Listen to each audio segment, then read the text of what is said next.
ABD, Hindistan, Japonya ve Avustralya arasında kurulan ve Hint-Pasifik bölgesinde Çin'i dengelemeye yönelik bir ittifak olarak değerlendirilen Quad'ın ilk yüz yüze buluşması Washington'da gerçekleştirildi.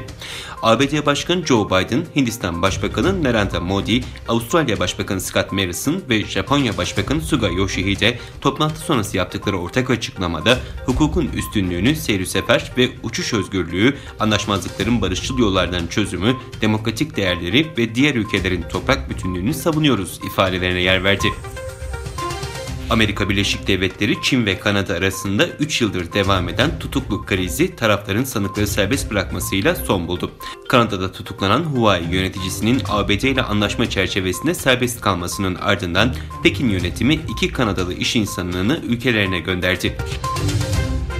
Norveç Halk Sağlığı Enstitüsü ülkedeki Çin virüsü salgınının tamamen kontrol altına alındığını ve bu nedenle bütün önlemlerin kaldırıldığını açıkladı.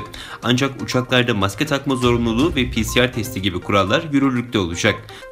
Açıklamada ülke genelinde 18 yaşın üzerindekilerin %90,6'sına ilk doz aşı yapıldığı, 2 doz aşı yapılanların oranının ise %83,8'e ulaştığı belirtildi. Meksika'da 3. tur görüşmeler kapsamında bir araya gelmesi beklenen Venezuela hükümetiyle muhalefet temsilcileri iktidar heyetinin olmaması nedeniyle ertelendi.